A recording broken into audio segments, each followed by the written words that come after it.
I have somehow learned that there is a particular loan relating to food that you took. Yeah. And I raise these things because many people in South Africa are poor and they could be inspired not to lose hope no matter their circumstances if they were to hear your story, considering the position that you have been nominated for. Tell us about that loan. Thank you, Chief Justice. When I finished matric, I was quite confident that I would get what used to be called then exemption, and therefore would qualify to go into university. I didn't think I would have a problem with getting that, and I was confident that I was going to get a bursary too.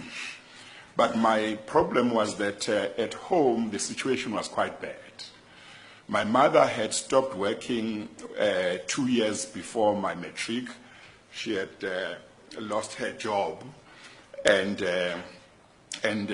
by the time I finished what would now be called grade 11, she said she had exhausted all her savings.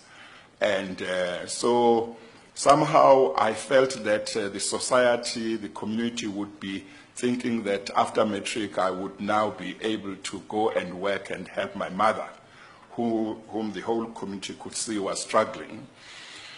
But I wanted to go and do law, and I was determined, but I felt that I couldn't go unless I made arrangements to make sure that my mother and my brothers and sisters behind would be able to have something to eat.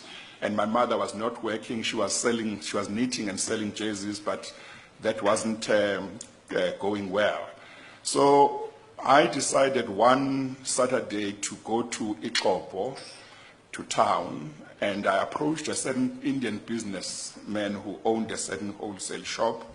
I told him my story, said I wanted to go to university and study, but this is the problem. Is there any way he could give me a loan which I would use to support my mother and my siblings, so that after I'd finished my degree, I could then pay him back?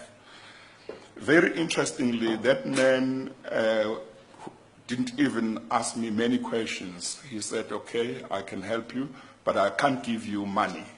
I'll give you a voucher, which you must give to your mom.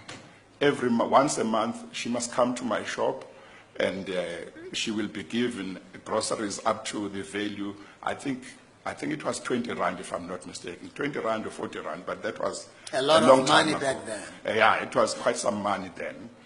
And he said, until you finish your degree, this is what we'll do, and then you can repay it after your degree. So I was very happy. He didn't ask me to sign anything. He just took my word. And my mom could not believe it when I came back from town and told her that I had been able to make arrangements so that they would be able to have groceries while I was studying.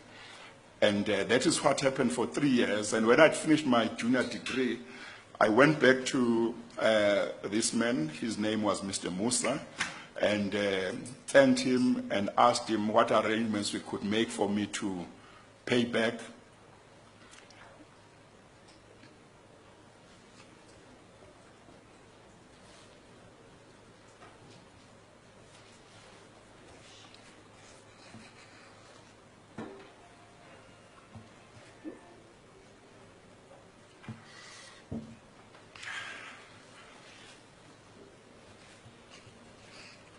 Sorry, Chief Justice.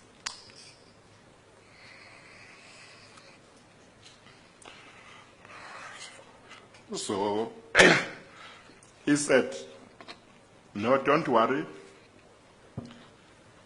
Just do to others what I've done to you. And I thought that was very important. And in my own small way, I tried to do that. Until now. Yes, Chief Justice. Now,